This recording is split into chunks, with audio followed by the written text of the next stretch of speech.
Right. Good morning, everybody. And welcome back to day 2 of our conversations on affordable world security. I think we'll all agree, those of us who were here together, that yesterday was an exceptionally informative day. And revisiting it briefly, we had 4 sessions, starting with an opening panel which took a step back and reframed the global security priorities in the light of current global challenges.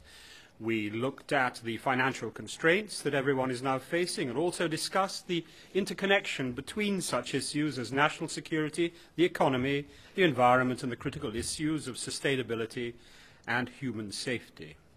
I think all of us who were here yesterday were exceptionally privileged to hear from very informative panels with all individuals willing not only to share their views based on their extensive experience, probably expensive as well, but extensive experience, and also to respond with enthusiasm to the very well-informed questioners, many of which were certainly capable of being on the panels as well.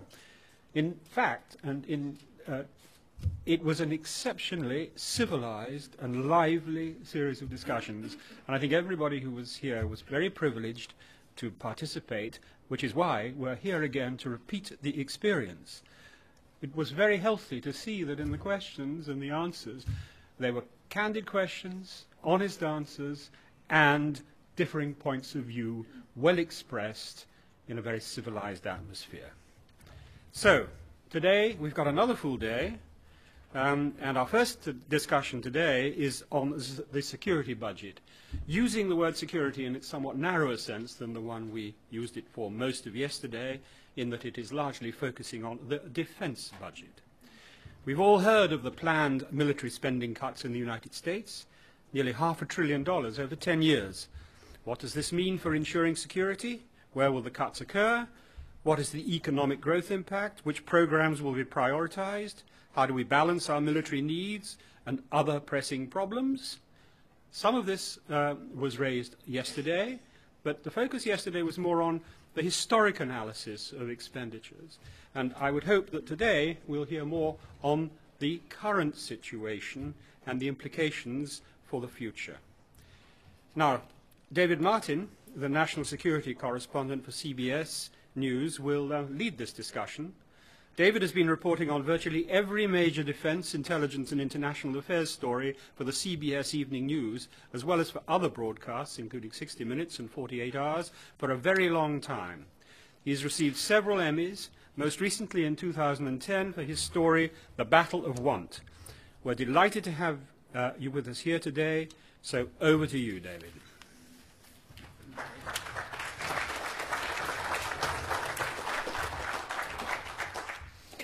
Civilized discussion. I thought this was Washington. I've been covering the Pentagon for CBS for nearly 30 years.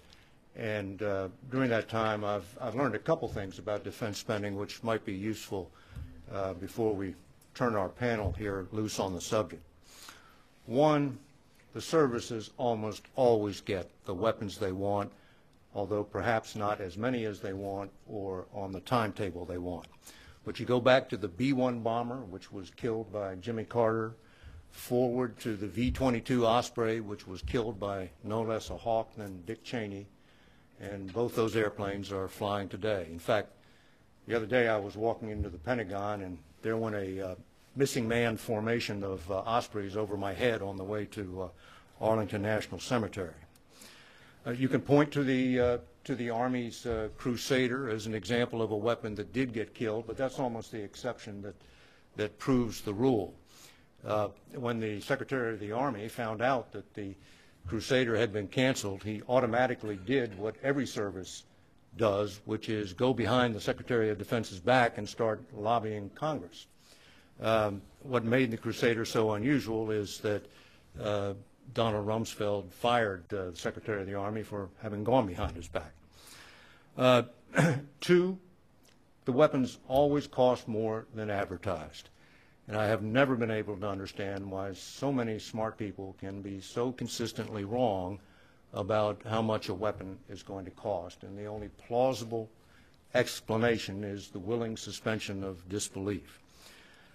Norm Augustine once did a only partly tongue-in-cheek analysis of the rising cost of airplanes, and he identified the exact year in which the entire Pentagon budget would go toward buying one aircraft. 3, half the money the Pentagon spends will be wasted. The only trouble is nobody can tell you which half. And finally, there is no right or wrong level of defense spending.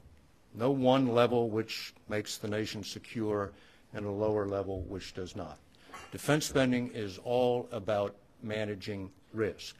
The lower you go, the greater the risks you have to manage. The greater the risk that the U.S. military will not be prepared for a given contingency or crisis. And those risks translate into human lives. The longer it takes the U.S. military to respond to a natural disaster or an attack on U.S. interests, the more lives are going to be lost. That young woman who was recently rescued by Navy SEALs from Somalia probably would have died in captivity if the Special Operations Forces didn't have such an incredible capability to mount rescue operations on very short notice. But you have to balance that risk against the risk that we're going to bankrupt our country with our defense spending. And no less an authority than the former chairman of the Joint Chiefs of Staff, Mike Mullen, has identified that as the single biggest risk to national security. It is, to say the least, a difficult issue, but we've got just the panel to make sense of it all. I'm going to start by introducing the one I know best, Dana Priest of the Washington Post. I could read you a bio of her, which would include all her awards, including the most prestigious of all, the Pulitzer, but I want to tell you what it's like to compete against her. A reporter's first line of defense when the desk calls you at home to tell you that somebody else has a story you need to chase is to say, I knew that, or that's not a big deal. Well, that's not an option with Dana. When she drops one of her bombshells on the shoddy care of wounded warriors at Walter Reed or the CIA secret prisons, it's a game changer, and you got no choice but to go chase it.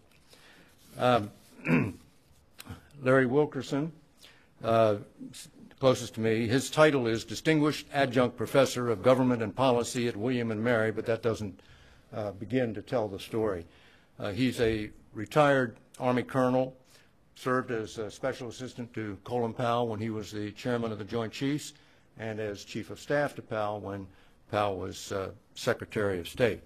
You might remember him best as the man who stood up and accused Dick Cheney and Donald Rumsfeld of running a cabal against Powell during the Bush administration. Terrell Arnold is the former chairman of the Department of International Studies at the National War College, but that sounds like the only cushy job he's ever had. His service goes back to World War II and Korea, when he obviously lied about his age to join the U.S. Navy.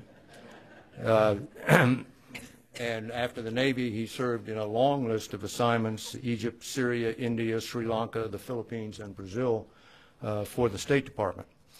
And Mackenzie Eaglen is a resident fellow at the American Enterprise Institute and is probably going to run rings around the rest of us because she's actually done work in the trenches of defense spending, both on the Hill and in the Pentagon.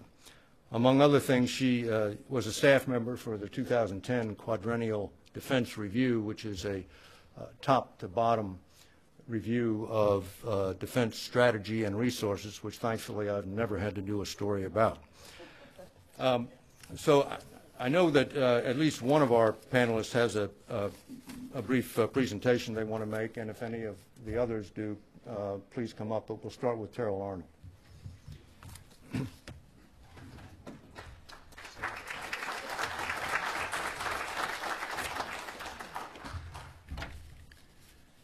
Thank you, David. I've never been introduced so kindly before. We're on a difficult wavelength this morning because we're looking at a defense budget when many of the problems of our security are no longer in the Defense Department or near the Defense Department. So that I thought we might look in this initial statement at where the risks mostly are in our society and some of the implications of that for our budget and our habits.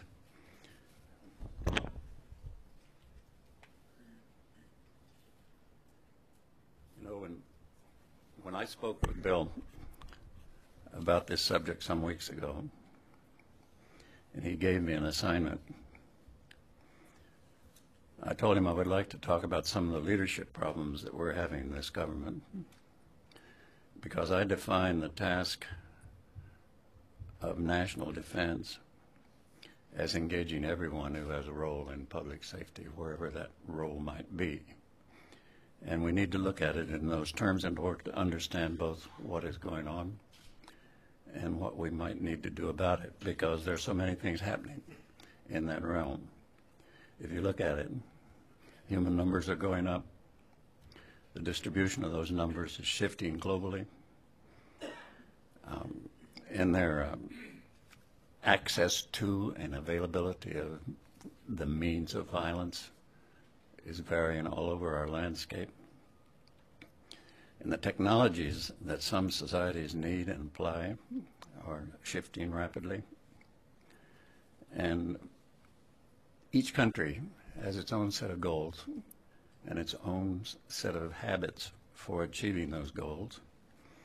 And in this type of a situation, you ought to be looking for what is going on wherever that is likely to be exported to me and mine in some form that I can't successfully manage.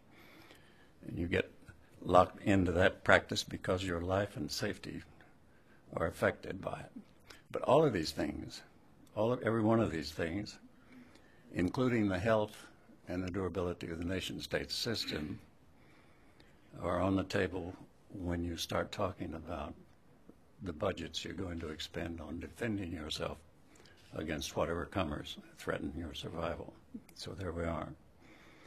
In the early 1980s, as David mentioned, I had a marvelous job as the chairman of the Department of International Studies at the National War College. And we were looking at the then version of all of these issues. And I think doing it very systematically, and a group of young officers there, the most promising set of officers in the Army, they said, were actually getting a good dose of the broad spectrum of politics, diplomacy, and military affairs that they need to be effective officers. It was a great assignment from that point of view. But I went from there to take on a mission in the Department of State in an office that was just forming up. In fairly short order, it was going to be given global responsibility for terrorism and emergency management. And in that assignment, we were going to help invent those processes, those habits, those interrelationships with other organizations in the government that would enable us to deal with the problem, the growing problem of global international terrorism, and the particular set of cases that were then emergent from the Middle East.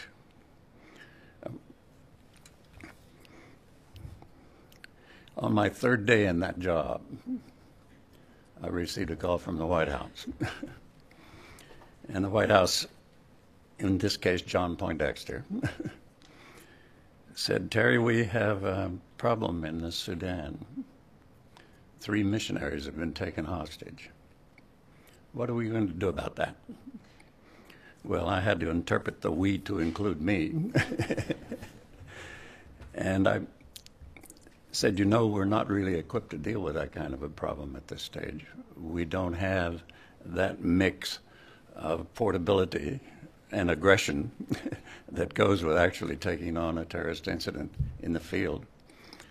But on the basis of more guesswork than good planning, we put together a plane load of people, including some state officers. Ambassador Ed Marks was leading the group, and a team from JSOC and some CIA specialists, and we went to Khartoum. And fortunately, the people in South Sudan, that area that's now the new state of South Sudan, were easier to get along with than we expected, and we released our hostages without harm to anybody, including us. I have no idea what would have happened if our team had been confronted, because we had never practiced. So there we were. But that was the beginning for me and for our State Department Office of Counterterrorism, and its enduring challenge of what to do about this level of violence on the planet. And it's grown. It's grown. In January, the chairman of that organization announced that the State Department had produced a new bureau, the Bureau of Counterterrorism, that has the full-time assignment of dealing with this set of issues. And as their press release said, Ambassador Daniel Benjamin, primary mission of this new bureau is to forge an interesting set of relationships, forge relationships with individuals and private groups that have some kind of a role in dealing with terrorism anywhere, get all the organizations that are involved in international terrorism together on the same wavelength in dealing with problems anywhere, and ultimately get the other countries that are most likely to have problems of this sort well aware of what the international environment is and what the set of relationships is that they could apply in one way or another in dealing with their terrorism problems. And that's the way it went. This was the early definition of the diplomacy of counterterrorism, actually, is what we were looking at. You know, the terrorism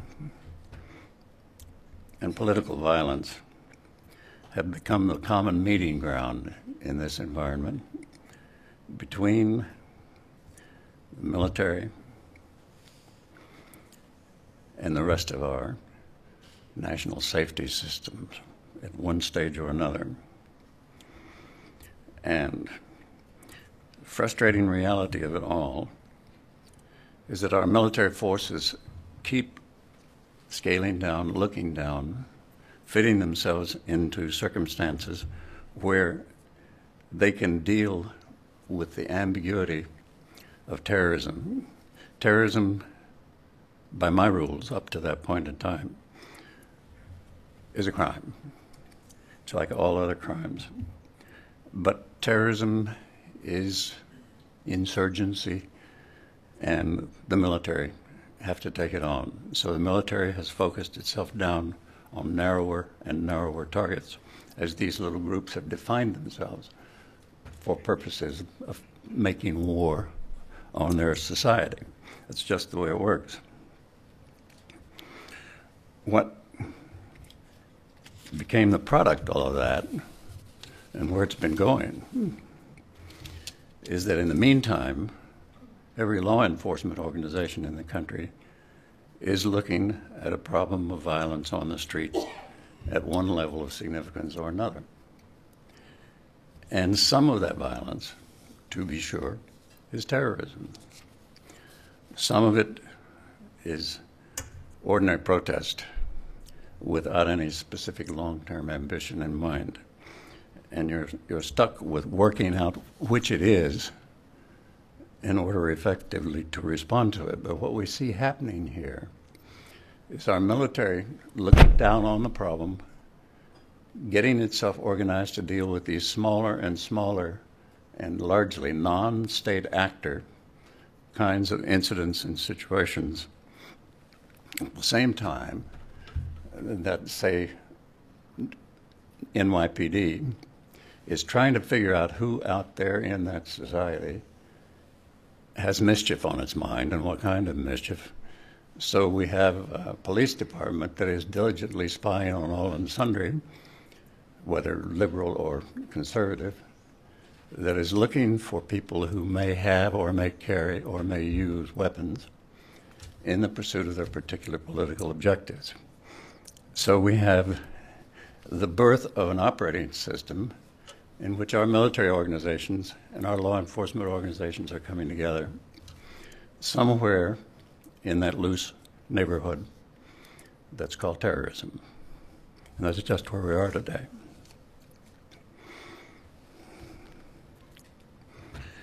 If you were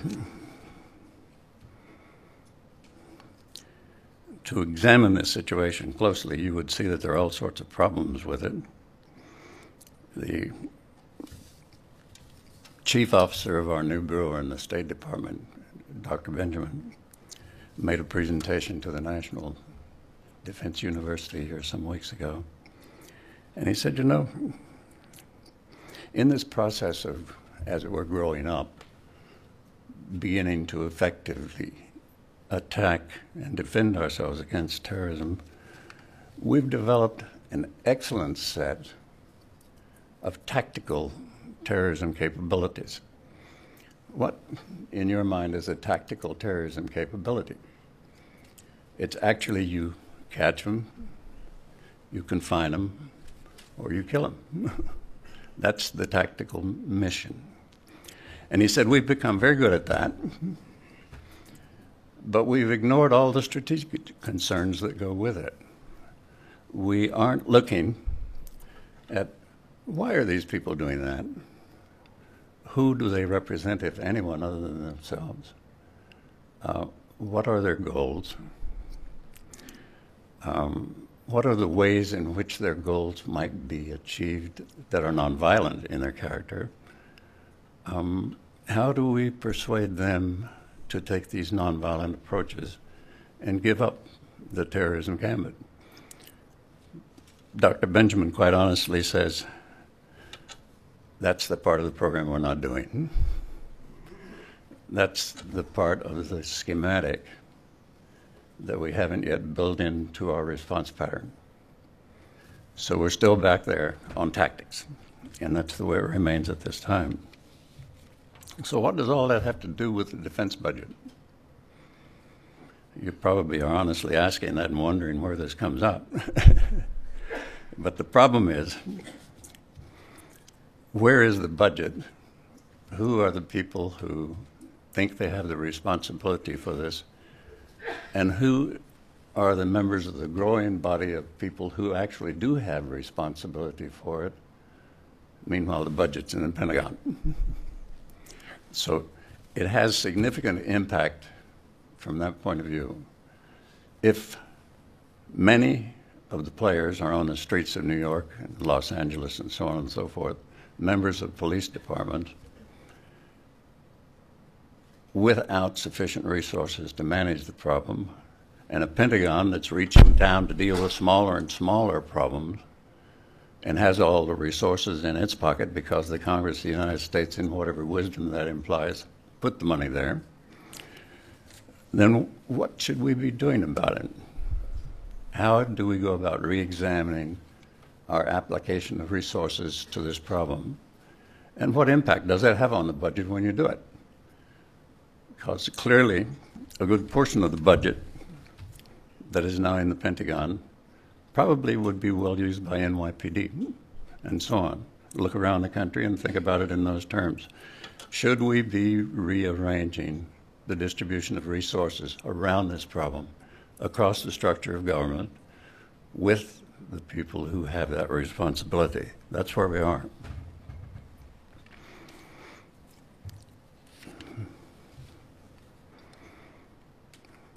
In the course of this conference, what we've been trying to do is to firmly establish in the minds of everyone here, and I think we're making good progress in that direction, that these problems are all lumped under one broad category, and that's the problem of national safety. And that should enable us to focus much more squarely, much more clearly on what is required of us in order to manage it. But there are some problems there. We may find that we have quite a sufficient budget, and it's in the wrong place. We may find that we have a budget that's much too large, but it's still in the wrong place, and there are people within our organizational structure who have the problem and don't have the resources to deal with it. I suspect that what we will find is, if we go about the business of effectively distributing our resources across the structure of the problem, we might come out even. I don't think we'll come out with any surplus. And we might discover that instead of cutting our budget for these purposes of national safety, we need to expand our budget and put it in a range of different places in the hands of a different set of players. That's where we are. You know,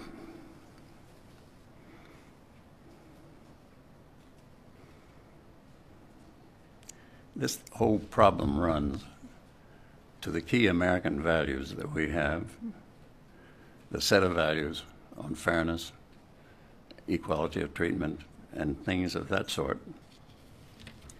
So what should we do about it?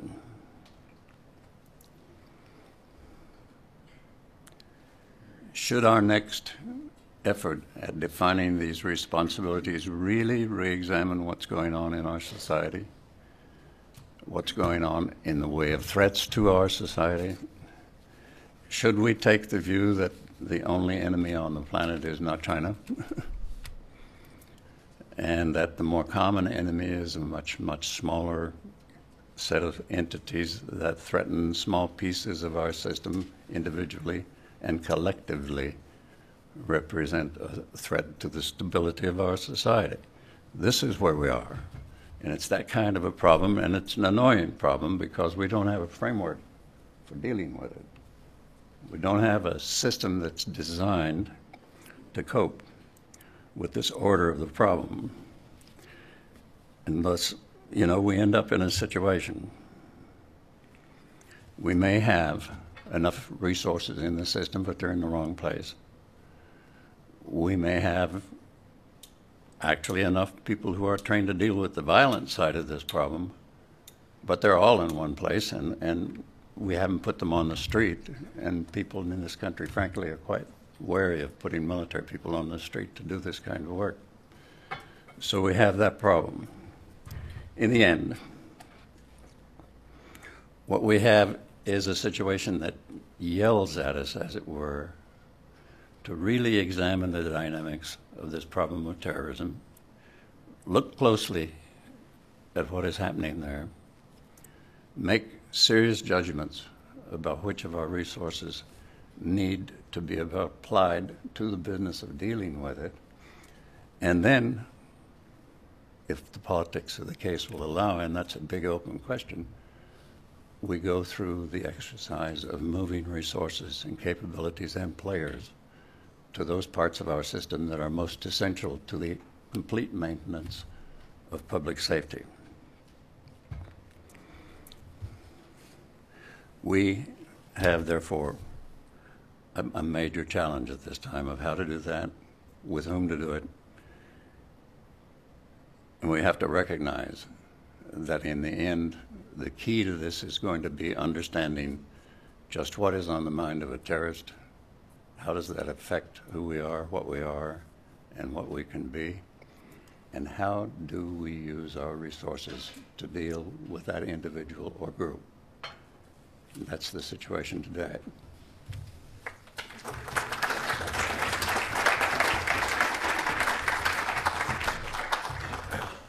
Does anybody else have anything they want to stand up and say? Because Terry's a World War II veteran, I let him run long. Nobody else gets any slack. There's a clock back there. There's a clock back there with the seconds ticking away. So, so Mackenzie, you want? Oh, Larry, okay, go ahead. I'll be fast. reasonably so. Great chapeau under which I can say, Minister Counselor, we need to look at strategy. And we don't do that very well in our democratic federal republic. In fact, we don't do it at all. The only place it is accomplished on a consistent and routine basis is in the Pentagon. And that has, and I've been there and done that, and that has its own implications if you'll think about it for a moment. But I want to start with Dwight Eisenhower's definition of security. And I would maintain that it pertains globally as well as nationally. I think it is only natural that this is 53, right after he had shut down the Korean War. I think it is only natural that I should attempt to speak on the general subject of our national security. I have no intention of speaking solely of ships and planes and guns and tanks, because they are not national security. Our national security is found in the combined moral, mental, and physical strength of 140 million people. Wow. Put another 160 million in the last 60 years, haven't we? 140 million people, including the productivity of their factories and their farms and the skills with which they utilize their own resources. Moreover, the security forces that we have are not engaged, and it is not their purpose merely to defend a certain area of land, certain properties, or indeed merely our homes and firesides. It is their purpose and their mission to defend a way of life, our form of democracy, a democracy that has at its core a system of free enterprise by which we live and which guarantees to every single human being equal rights before the law. That is the kind of thing that we are talking about securing when we talk about the security of this nation. Dwight Eisenhower, 1953, and I would also say that's very applicable to global security. Dean Acheson in 1945 tells Harry Truman, we will not have peace on a sustained basis strictly through military and political peace. We need economic peace. But contrast that with what Alexander Hamilton, Federalist number 8, said with regard to that instrument we narrowly define as national security. Safety from external danger is the most powerful director of national conduct. Even the ardent love of liberty will, after a time, give way to its dictates. So what we have today is not give me liberty or give me death. We have protect me at any cost, including my liberty. That is the strategic chapeau under which we should be talking about restoring America's economic might, about doing the kinds of things that Dwight Eisenhower referred to that really constitute our national security. And I would submit to you that what I arrived at the other day is an epiphany, which I'm stupid, it took me a while to arrive at. I'm writing my book and I've finished the substantive chapters, and I realized I met Colin Powell in 1989, and that since that time we have been interminably at war. Since the end of the Cold War, we have been at war. Wow, why did it take me so long to realize that and then explore the reasons why? So if we want to deal with budgets and resources and strategy and so forth, the first thing we have to do is convince ourselves that interminable war is the end of empire. That frittering away our powers on the peripheries of that empire is being Caesar in Gaul. And you all know what history did to Caesar in Rome eventually. So that's the first conclusion, I think, that we have to come to, is that interminable war is not the answer.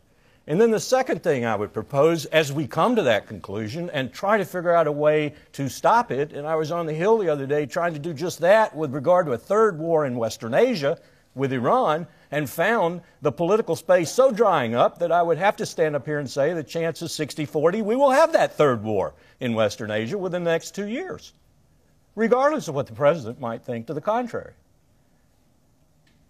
The second thing we need to do after we've decided, I hope, to stop this period of interminable war and to pick and choose a little better than we have since 1989, is we need to take a holistic view of national security. What does that mean? It means you put everything in the basket and you look at it. And it also means when you start to talk about resources and allocation thereof, you do the same thing. For example, we have a $1.2 trillion annual defense budget, not a $500 or $600 billion. When you throw nuclear weapons in DOE, when you throw DOS's 150 account, That's the foreign affairs account. When you throw the intelligence budget, now well over $100 billion, if anybody was honest about it. When you throw Department of Homeland Security, Veterans Administration, when you throw everything together, it's $1.2, $1.3 trillion annually now. That's huge. And it's also 10 to 12% of GDP, not the 4 to 5 my military colleagues talk about all the time. And by the way, that GDP is growing sicker and sicker every day. When Dwight Eisenhower delivers his words, that GDP was about 70% hardcore value added to the world and to the country manufacturing. Today it's 76% finance and services. Wow, how did we do that? The financialization of America. So you see, I come back to the original strategic chapeau. We need to get our act together economically. Until we do, we can forget the ships, planes, airplanes, gas to fuel them, and so forth. They aren't going to be there. That's the first prerequisite. Then, as I said, we need to look at national security, and we need to supervise and oversee national security that way. The first thing we should do is create a joint oversight committee in the legislative branch that doesn't look at the 150 account separate from DOD's account, separate from Commerce, Justice, State, separate from everything else, but looks at the entire budget and has the authority to appropriate for that entire budget. Looks at that $1.2 trillion, if indeed we continue to say that that much has to be spent, and looks at it holistically and says, we can shift this here, we can shift this there, so forth. It's just common sense. Oversight right now is in more than 13 major oversight committees, and really if you expand it to what, who gets a dog in the fight, you're looking at more than probably 20 committees. That's insane. We cannot do a good job of allocating resources and seeing to their expenditure in an effective and efficient way with that kind of oversight mechanism. I'm talking about the politically possible only if the legislative and the executive branches decide that this strategic chapeau is part of the problem and go to fix it and then begin to operate underneath it. But I come back to that original point that the first thing we have to do is decide as a nation that Patrick Henry and Nathan Hale were right, and that we really do have a powerful tool in our liberties, in our freedom, in our democracy such as it is, and that that tool is the most important weapon we wield in the world, if that's the right word to use for it. And therefore, we need to restore that tool, and we need to do it post-haste, because it's not going to be possible if we let it go much further down the road and we do this business of interminable war for another decade or two. I'll close with remarks of the lead scientist for IBM to a panel at the New America Foundation where we're working on a grand strategy for America. If we don't restore our manufacturing base in the next 30 years, America will be a third world country. Wow.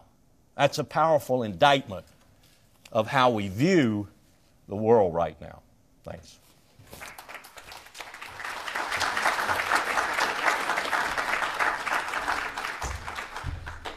Well, I'm going to shift gears just a little bit and not talk about strategy, which both of them address so eloquently. To say that what I've been looking at for the last 2.5 years, and which resulted in a book called Top Secret America that's around here somewhere, is I'm looking at what is behind the veil of secrecy that descended on this country after 9/11. And while the Pentagon budget is largely public, you can, if you want to really be nerdy about it, you can look through the budget, all 1,200 pages of it, and find pretty much most of it there. But that won't tell you what the government has been doing in terms of trying to find and capture and deal with the terrorists that the government, and I think most of the public would agree, at least initially, was the important enemy to go after 9/11. So what I did with with a colleague is to try to say, well, how do we get behind that veil of secrecy and look at what the government created after 9/11 that is supposed to help us defeat terrorism? And it took some inventive methodologies to do that, because of course it's supposed to not be available to me or you. So first we said, let's try to see if we can find all the companies and organizations within the government that work at the secret level, which is a classification, the lowest classification, And so we set out to do that, and within a couple of weeks, we discovered that there were so many secret agencies and so many contractors that do work at the secret level that we could never hope to find them all. And so we moved up to the top secret level, which is, it's one step in the classification system, but actually it's a very important and large step, because the difference between what's secret, yeah, it's kind of pedestrian actually, but what is top secret are supposed to be the things that really the government thinks if they got to you, if they got out, they would gravely damage the national security. Not could, but would gravely damage the national security. So you say, well, how is a reporter going to do that? Well, actually we found, for give you one example, a super secret website called Monster.com, which is the largest job searching website you'll find. If you go home today or go to your office and go on your computer and go to Monster.com and type in the words top secret in the search engine, you will find hundreds of jobs being sought by contractors who work on counterterrorism for the government.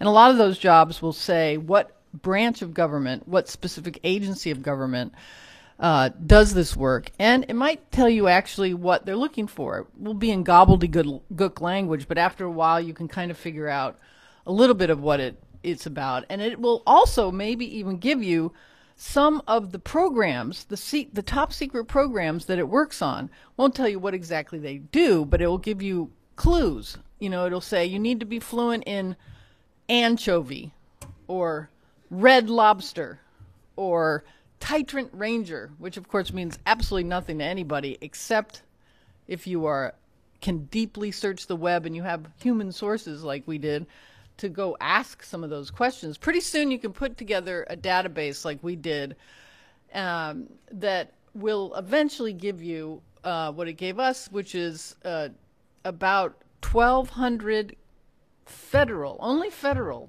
government agencies after 9/11 now work on counterterrorism alone throughout the government, and another 2,000 contractors work at the top secret level on counterterrorism. So we weren't looking at the whole entire Pentagon budget or the intelligence budget. We were just trying to look at counterterrorism. Now the contractors grew so large because after the attacks, Congress and the president said, you know, we got to open our wallets. We have to do whatever it takes to try to find out who did this to us and what they're planning next and stop them. And that's really what they did. And the first chunk of new money was about $40 billion that Congress gave to the executive branch of government to go and try to find Al-Qaeda and do something about them. And a couple weeks later, they gave them another $40 billion, and they kept doing that over time. But they said, we want you to use this money to go and stop this, but we don't want you to grow government because, you know, that's not very popular in the country. Federal employees really are at the bottom of the list of likable people apparently in the world, or at least in this country. So that leaves you no alternative but to hire private contractors from the private sector. 99.9% of them have a different motive. They may be very patriotic. They may work, 20 hours a day like some of the government employees. But the profit motive, which makes this country tick, is also at work. So they're never going to tell you, no, you don't need something. The motivation is to tell you, no, actually you need more of something. And if the government has a blank check, then it's a perfect marriage. And that's really what happened. With very little oversight from the congressional committees that were supposed to understand what was happening to the money behind that wall of secrecy in the world of classification, but they too were outgunned and outmanned and really didn't have either the brain power or the time to look and see what was growing up within our government. When we put these things on a map, it was to us like creating a genome project of secret organizations in the country, or mapping the DNA of this secret world. We came up with, it started to appear literally on the map, and it was like an alternative geography of the United States, where the capital was not Washington, D.C., but about 50 miles north of Washington, D.C., at Fort Meade, which is a rather obscure base, except that it hosts the National Security Agency, which does a lot of our technical eavesdropping around the world, and had grown more than 2.5 times after 9/11, when the technical means, technical spying means became really what the government had to rely on, because we didn't have informants in Al-Qaeda and other terrorist organizations. It grew so large, this apparatus that we describe, that one of the people who was in charge of managing it, James Clapper, told me that really only God knows how many super secret organizations there are.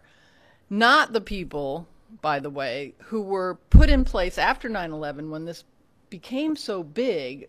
Congress said, this could get out of control, so let's create another bureaucracy called the Director of National Intelligence to oversee the whole thing, so that we don't have what we do have, which is a lot of duplication, a lot of reinventing the wheel, a lot of organizations that just want to get in the fight somehow, partly because that's where the money is, but don't really contribute. So they created this thing called the Director of National Intelligence, and it now lives in an undisclosed location in some of the priciest real estate in the Washington area, McLean, Virginia, in a building that equals 5 Walmarts stacked on top of each other. And for those of you who don't shop at Walmart, that's 500,000 square feet.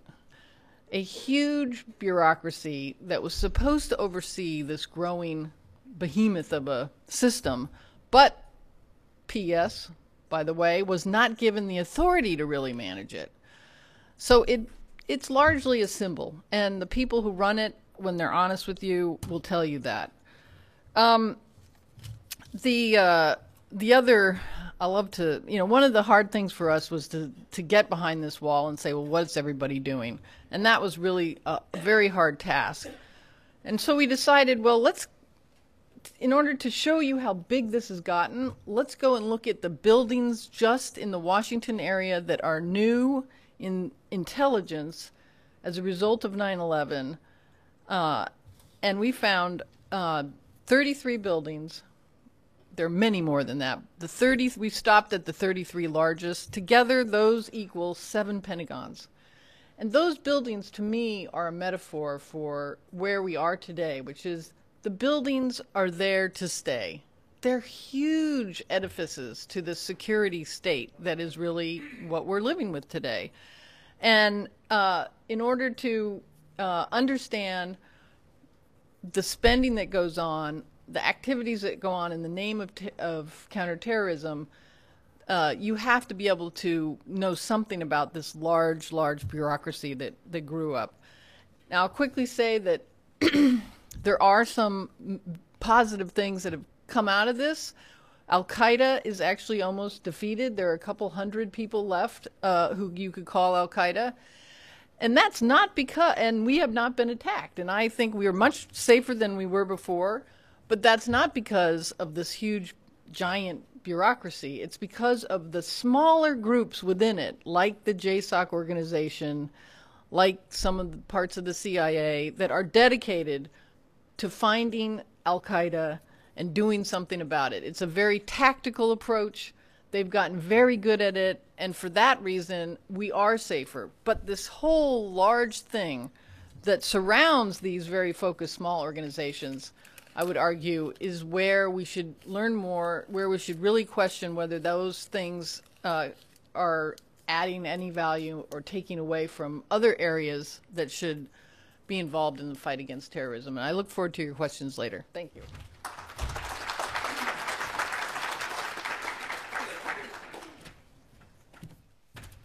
Good morning. Thanks for having me on the panel, David, and our conference hosts. I apologize. I have a sick 2-year-old, and I brought that to you this morning. So, as I told them earlier, I have my raspy voice on, which hopefully will mean you take me more seriously, not less. I think I'm the right person to wrap up because there's a lot of agreement up here among us on this panel. I do focus on conventional forces, on the military's budget, and David's opening on the military-industrial complex and the history and successes of that partnership is is true, largely, at least until a couple of years ago. And moving down the panel to, the military narrowing the cone of what it's capable of doing on smaller and smaller missions like counterinsurgency and counterterror, which counterterror is really focused on a very small group, an elite group of people, and we keep giving them more and more to do. We're all outraged about Staff Sergeant Bales and, what he has done in Afghanistan, and people are talking about his 4th combat tour. We have special forces in double-digit territory, 10th and 11th combat tours. This is completely normal, and it's completely unsustainable. And the point about interminable war. I too, I'm a conservative, I'm a defense hawk, I'm a fiscal conservative. I don't want interminable war. I want economic growth, peace, and prosperity, which allow you to buy and build and sustain the military that you need, which most of its job when it's not fighting is supposed to be deterrence. It's supposed to be to influence other good people, bad people, from making decisions that are not in our best interest. It's supposed to shape Ahmadinejad's thinking about, should I decide to close the Strait of Hormuz today or not? That's what the military is also supposed to do, not just fight interminable war. But if you're going to fight it, and you're the commander-in-chief, then you better resource it properly, because that's the problem since 9/11. We didn't mobilize for the Iraq War. We've done that for all the other wars in the past, and so what we did was we tried to resource on the fly with a half-hearted effort, both Iraq and Afghanistan, to which the military was not sized properly to do. And so what happened? We had to put Afghanistan on the back burner, hope for the best, cross our fingers, divert everything to Iraq, hope for the best, work on that, surge, etc., build down, surge twice in Afghanistan under this president. That's what happens when you're not doing it the way you're supposed to. An interminable war could end more quickly if you decide that you're going to go all in. And we could debate how you go all in, bring the nation with you. We can talk about World War II models and other taxes in Vietnam and things like that. But we haven't done that. And so what you have is a war of a long time. And what you also have, to the lack of the grand strategy, I think every panelist implied this point, is that you have a federal bureaucracy, and particularly those guys down the street in Congress, flailing. They're reacting from one event to the other. So you think that the military's just been doing Iraq and Afghanistan since 9/11. That's what they do. They're good at counterinsurgency now. What's the problem, Mackenzie? Well, the problem is that's not all they've been doing. Just under this president alone, as we've been bringing down our resources for the defense budget for debt reduction, we've increased dramatically our counterterrorism troops in places like Yemen and Somalia. We've sent troops to Japan and Haiti for significantly sized humanitarian and disaster relief missions, Pakistan as well. We've prosecuted no air war over Libya. It was not short or easy, although it looked like that from the outside, but it was certainly a Herculean effort for the United States Air Force, and many, many other things, including keeping troops at the southeast border in the United States to help our Customs and Border Patrol augment their inadequate resources. So we have I would argue, political leadership or lack of it in this case, that cannot figure out what to do. This has been a problem since the end of the Cold War, also since the end of World War II, but mostly since the end of the Cold War, because we can't agree on what the threats and challenges are. We see that the risks confronting us are growing, so they throw more money and bureaucracy and authorities at the problem, but it's not necessarily helping the problem or problems. I think the risks confronting America are only growing. And so what you have is a debate in a vacuum. We can debate about the defense budget and where it's being spent, but what that really is a debate about U.S. foreign policy. And I was talking to some Navy buddies recently about the latest Pentagon strategy, and the president talked a lot about, he went to the Pentagon to talk about this. It's a pivot to Asia. And I actually agree with this. This is something the QDR independent panel found 2 years ago. Bill Clinton's Secretary of Defense and George W. Bush's National Security Advisor saying we need to increase our military emphasis on the Pacific, not just counterinsurgency. Or we're going to lose, the next fight, and that could be the deterrence fight, not necessarily the war-fighting fight. The president, in his deliberations with the Secretary of Defense and the Joint Chiefs at the White House, talked a lot about what he wants to do is reduce U.S. military activity in the world, and that is why the defense budgets are coming down, primarily. There are a lot of other reasons. Part of it is debt reduction. However, if you follow the dollars, the defense cuts aren't really going to debt reduction, which I have a big problem with, and if you want to do it in the name of debt reduction, you better do it, and you better make everybody else pony up equally as per their share of the federal budget. And so what we are seeing now is a policy of starving the beast, the military beast, so that we can restrict U.S. foreign policy options in the future. That's not going to make us any safer either. No policy of the last 10, 12 years now, I guess, gosh, it's been 12, is making us necessarily safer. I think we've lucked out a lot. And I'm worried about that.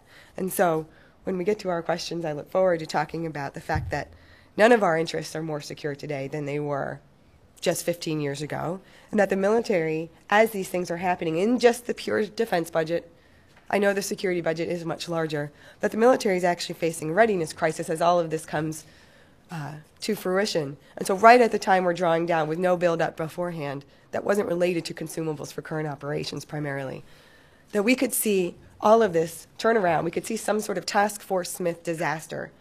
And then what could happen? We could just pile more money back in without thinking about it first.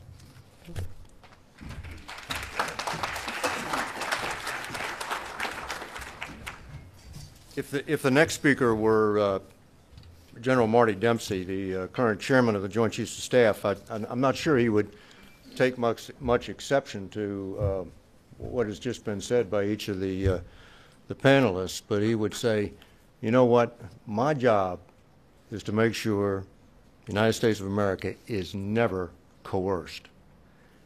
And when he looks at that, to him that means how many troops can I get to Korea in how many days? And it's all, how many troops can I sustain in another Iraq or Afghanistan operation? And he gets immediately down in the weeds of what it takes to support the national strategy. I want to open this up right away to questions, and I'm just going to pose one question, and then hopefully everybody will take it from there, and you won't hear from me again. And I want to start with this, the basic number, which is $487 billion. That's the amount of money that the Pentagon had been planning to spend over the next 10 years, which it will not spend. So I want to hear from panelists, and I want to hear questions from the audience about what will be the consequences of taking those $487 billion out of the next 10 years of defense spending. Anybody go first? Go ahead, Terry. I think the first conclusion you have to draw, looking seriously at the entire system, is that there is no fixed relationship between the amount of money we spend on it and the product we get. Well, I can relate to that. Okay. If you you look at 9/11, the failure to connect the dots on 9/11 was not a product of inadequate defense spending, although a lot of people tried to make the point that the post-Cold War cuts in the intelligence budgets were really responsible for missing the signs of 9/11. But when you got to the 9/11 Commission, it just became clear that it was the institutional obstacles between FBI, CIA, NSA that really caused the failure to connect the dots. So there's not a direct translation. But the Pentagon continues to exist in the belief that there is, and that the more you give them, the better a job they'll do. Does anybody in the audience have a problem with $487 billion in cuts from planned spending over the next 10 years? Remember, this is not a, this does not mean the defense budget is going down. No. It just means it's going to stop increasing. It'll increase with the rate of inflation. In the back there. Yes.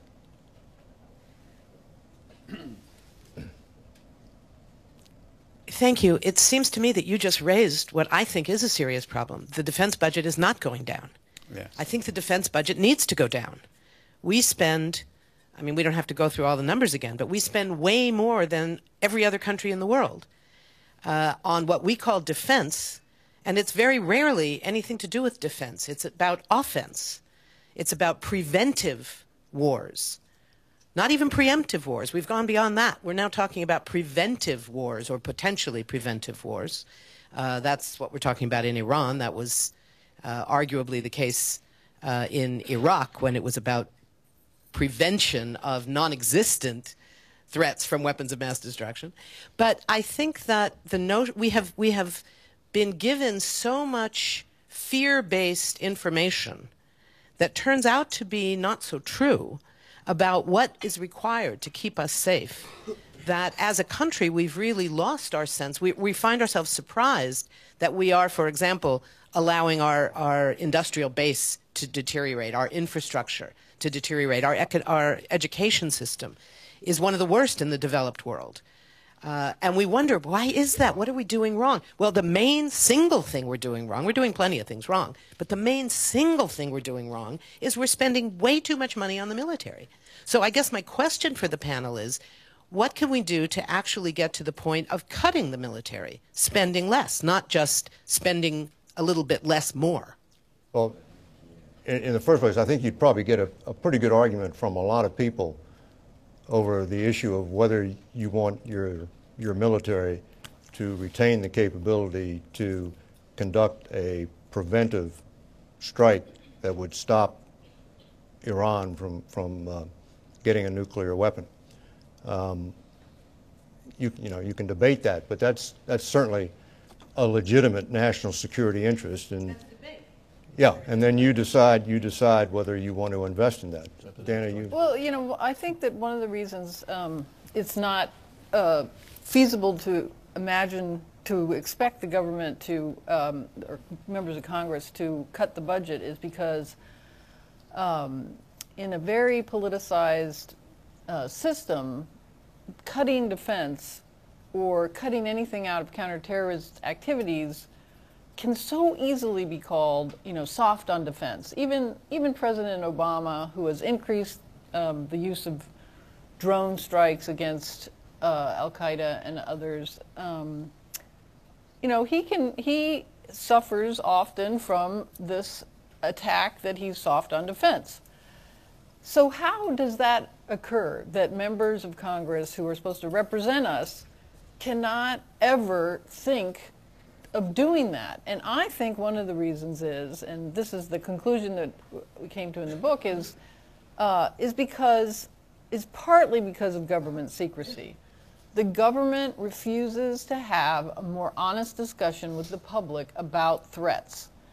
And it can only do that if it's willing to share more information that it now considers or that it has classified. So for instance, this idea that the Al-Qaeda organization that we have spent so much money to defeat is actually nearly defeated.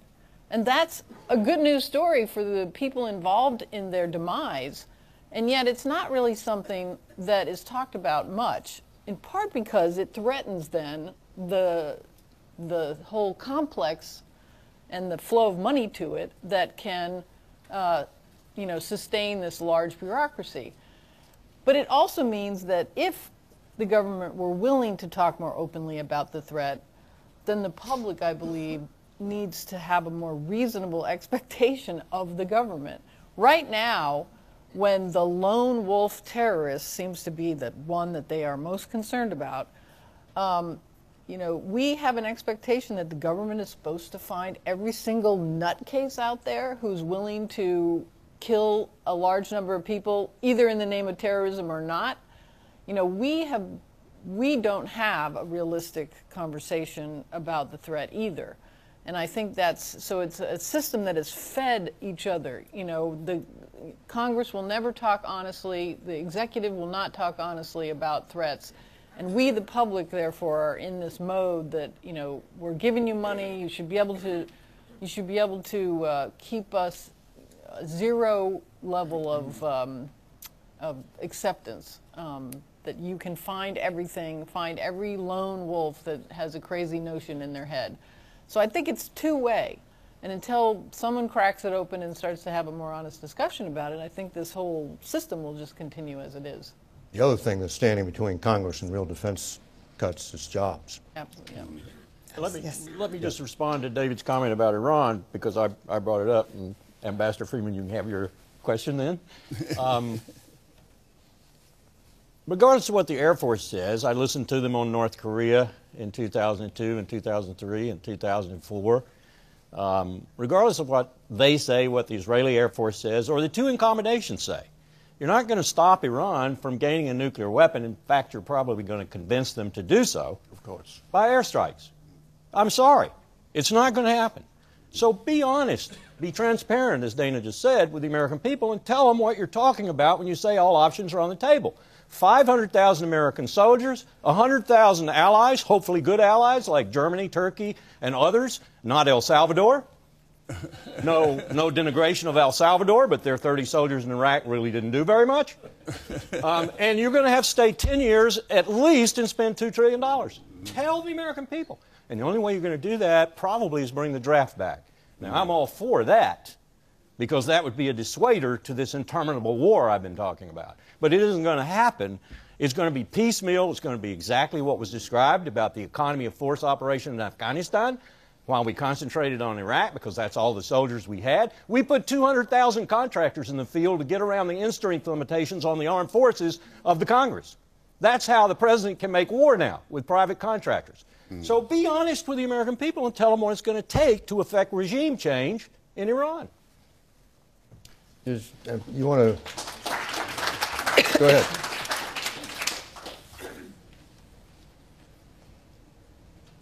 Isn't there an air of unreality talking about $487 billion? There's a sequestration out there. If it doesn't sequester, we still have a problem of making huge cuts in our federal budget. And by the way, after we've done that, we still have to make further cuts in order to bring our budget into balance. So one way or another, even if the Congress doesn't want to face up to the need to right-size the military, it's going to have to do it. That's a comment, but it seems to me that this city is in deep denial on this fiscal reality. Except you notice that Leon Panetta, the defense secretary, is the champion of, exempting the military from sequestration, which has more and more appeal as the election gets closer and closer. And I would not be surprised if in the end they exempt defense, especially when you combine it with the jobs. Well, we have to deal with a recurrent crisis of expectation in our society that's closely hooked to the fact that underneath it all, our military organization is a set of economic phenomena. And we have a certain level of activity that is contributed to our system by the existence of this military organization. That raises the expectation, okay, how are we going to use that crowd? What are we going to ask them to do where? So we're looking for an enemy somewhere. And if we don't have one, we'll make one. It seems to work in this kind of a rotational pattern because at base, the contribution of our military system to the shape, size, and apparent proficiency of our economy is a constant problem for us. Well, let's look at sequestration. That would be real cuts in defense spending. Does anybody here think sequestration would be the train wreck that the Pentagon says it would be? No. Sure. I think that's because, nobody wants to be a budget nerd this morning, but the reason nobody has a problem with 487 is because, well, it just depends. You can say you haven't even taken a penny out of defense budget. You can say we're just restraining the rate of growth, but it's all about, well, when are we measuring that from? And the reason Secretary Panetta, I think, is so out front on this is because he recognizes this is something my colleague at the Brookings Institution, Michael Hanlon, and I recently wrote about. We calculate, bipartisan, that it's about $900 billion that's already been taken out of the defense budget before sequestration. That's the problem. You're just piling these on without a good plan, without what's going to happen. And we're doing the same thing in the defense budget we're doing in the federal budget, which in these debt debates, which is protecting entitlements, Social Security, Medicare, and Medicaid. They're cordoned off. They're not a part of the issue. They're not a part of the solution. And so we're focusing on the shrinking pot of domestic discretionary spending and the military primarily. But yet, David's point on, well, Panetta doesn't want to cut the defense budget any further because of jobs. And you might think, well, that means people who make ships, planes, and aircraft. But actually, half of the Pentagon's entire budget just pays people, not people in the private sector who build things. DoD is America's largest employer. 3 million people work for the Defense Department. It's a huge, behemoth. It is ripe for examination, particularly the 750,000 plus civilian workforce. What are they doing? What, is this in our best interest? We're bringing down our active duty end strength pretty significantly in a rough economy that may have trouble absorbing it, but we're not touching the DoD civilian workforce. And so if we're going to have an honest discussion about defense cuts, we should talk about the job loss, and the job loss is in the uniformed side and the civilian side. That may be fine with everybody, and it may be fine with Congress, but we've cordoned that part off of the budget as well. So what we see increasingly is we're focusing on weapons system, which is an ever-shrinking part of the defense budget, when the Pentagon buys more services, commodities, and IT than weapons systems. We don't talk about that either. So there are many other places that you can absolutely look, and we should, and we don't. I remember talking to Gordon Sullivan, who was Chief of Staff of the Army during the first Iraq War, and after the war there was, we started doing build down, and he said, this is great, but if we ever get our clock cleaned, you're going to come to me and ask me why I wasn't ready. And that's the perception that the military takes on all this, is that everybody can be in favor of reduced defense spending, but everybody's going to be on my case the day something goes wrong. I keep coming back to the economic argument, though, and you hinted at it. Sure. I don't think this fiscal crisis is over by any means. I just see stasis and a little bit of improvement here and there. I see a profound, deeper crisis confronting us. There's not the political will or the political skill even to deal with it. And the armed forces only operate if the economy functions. If the economy doesn't function, I guarantee you the political masters are going to turn to other matters, and the military is going to suffer. And then the chaos is really going to occur, and it's not going to be very well done. It's going to be, as Harry Truman called post-World War II, not demobilization, but disintegration. And that's bad, too. Yes. So we need to get the economic house in order badly. Yes. Yes, sir. I'd like to return to your Iranian example, because I think it's a perfect example of our overemphasis on military means. Oh, I'm sorry. Yeah. It's a perfect example of our overemphasis on military means as a solution to problems. I spent a lot of time with some of our only friends in the Middle East there, and they tell me, the Persians had their Arab Spring about almost 2 years ago now. And when that was going on, the only thing we heard out of this side of the ocean was nuclear weapons and how to deter them from getting a nuclear capability. In the meantime, one of our principal potential sources for help, the people, are being bashed in the head, and we're saying nothing about that. And I think it illustrates why we're overly focused on a military option, and in the meantime, they're telling me we're losing the people. And in fact, facilitating the regime's use of that sovereignty issue to focus outside of their own country, so it reduces the initiative to demonstrate against the government. You understand me? I mean, you put the focus out there on the bad U.S. and Israelis that are threatening us, and so that reduces the potential of our friends in this war against Ahmadinejad, for example.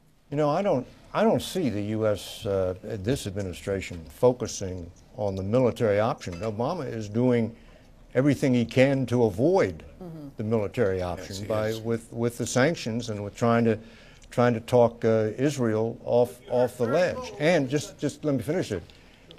For doing that, tougher economic sanctions, trying to get Israel to go slow, he gets lambasted by the Republican political candidates. Not a lot of voices heard about abuse of human rights, abuse of the ability of a people in a nation to gather together, for example. I think we had a media problem with the 2009 events in Iran.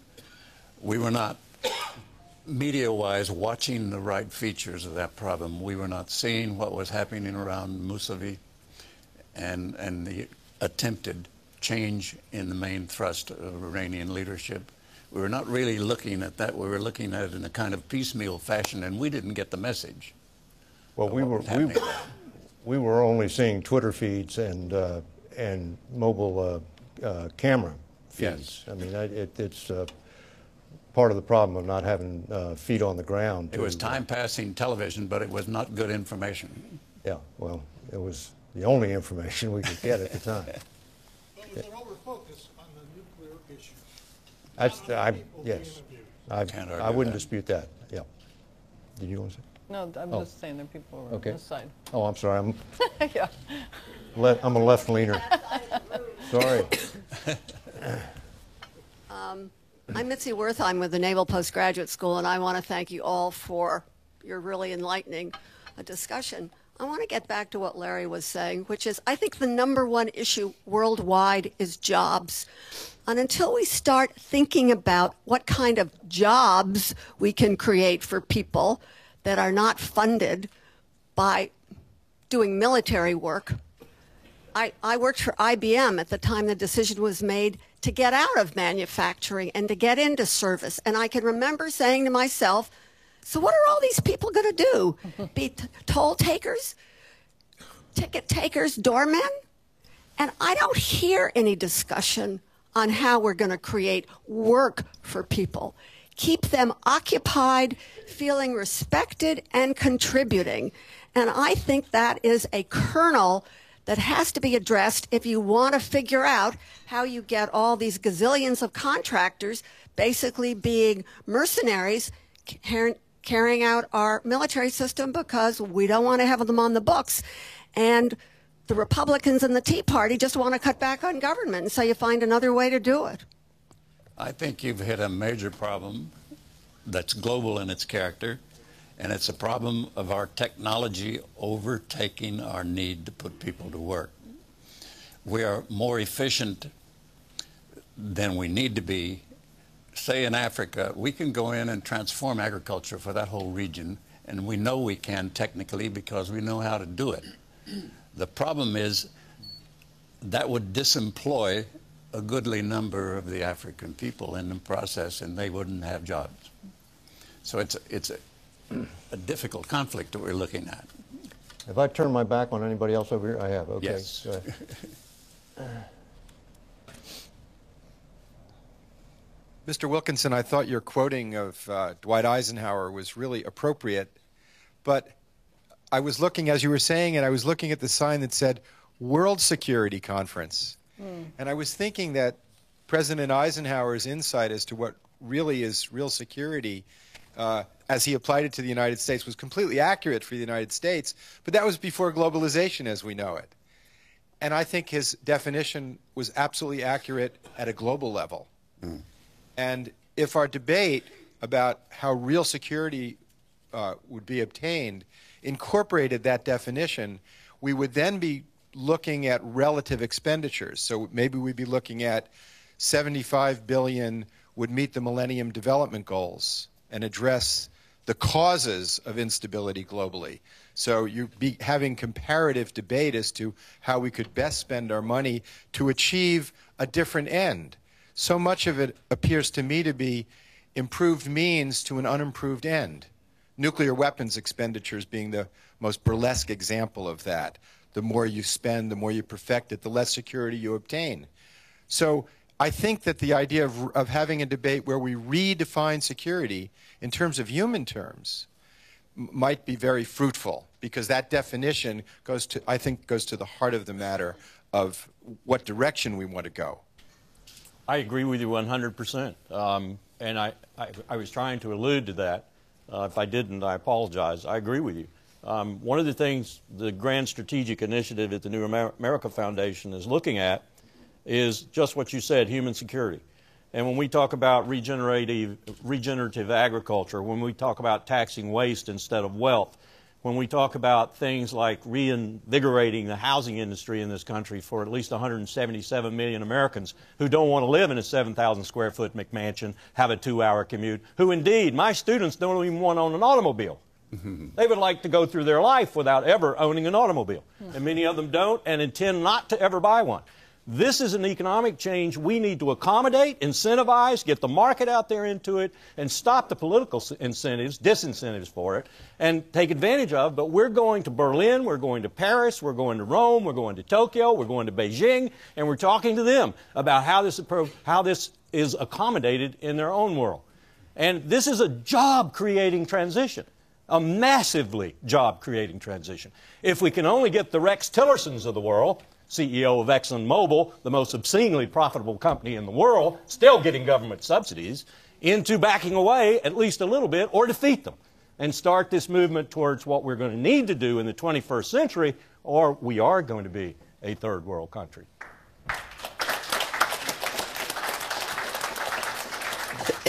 Now there's a manifesto.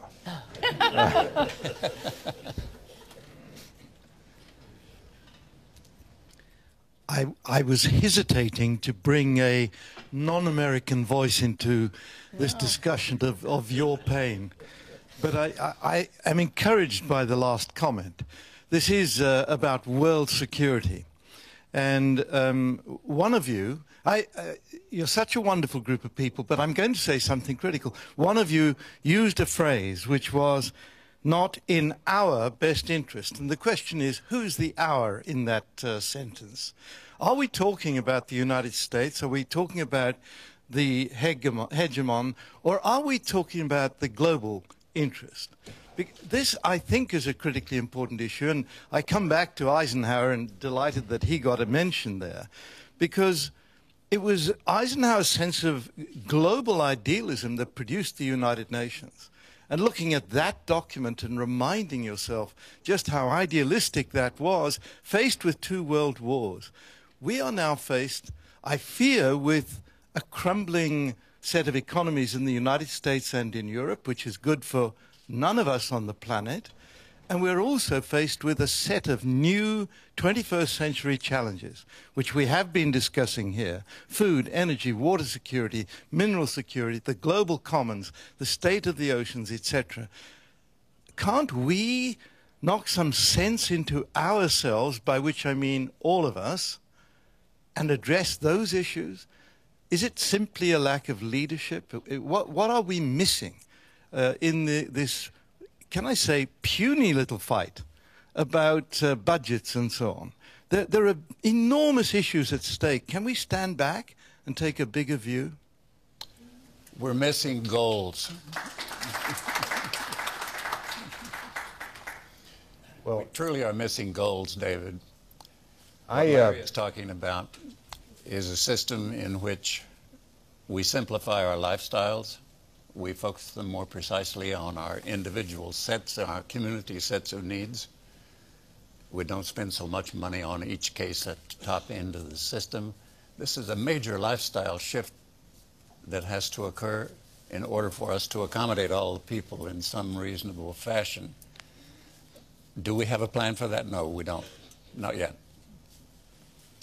I don't think any political leader in any country is ever going to make decisions on anything other than his own nation's self-interest.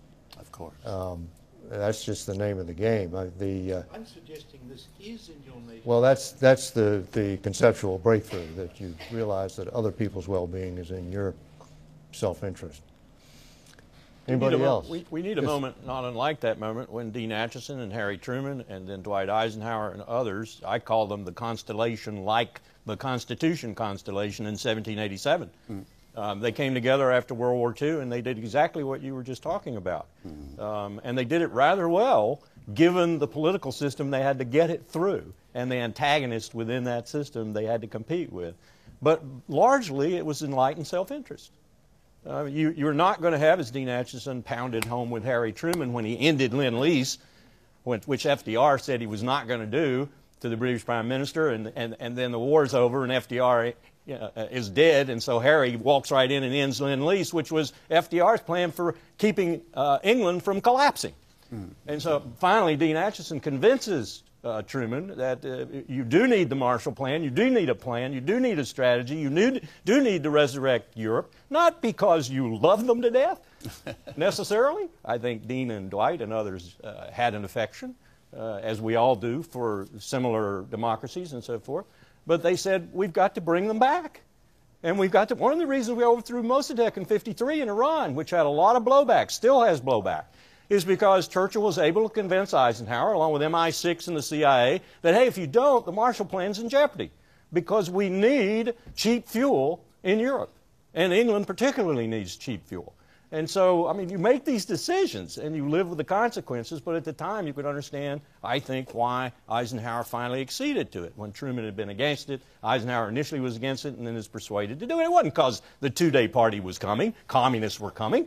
It was because of the economic realities of getting cheap oil, which incidentally is still a very formidable reality in this world today. So, I mean, yes, it's enlightened self-interest, but it has some altruism with it, too. I like to think the special relationship is indeed a special relationship with the United Kingdom, for example. But it's enlightened self-interest. So we are exactly at 10:30, which is when we're supposed to conclude. And if I've learned one thing in 30 years of television, it's how to get off on time.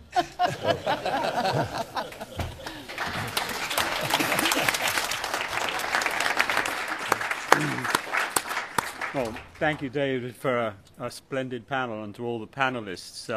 It is a measure of engagement when when comments provoke spontaneous applause. It's the first time it's happened at this conference, which is not a comment on anything other than the audience was very engaged in the discussion and the arguments that were put together. It links interestingly. Now, first of all, I was very pleased that the economic aspect of it was underlined as well as it was. And we cited yesterday that Secretary Clinton's observations that economics is strategic and strategy is economic.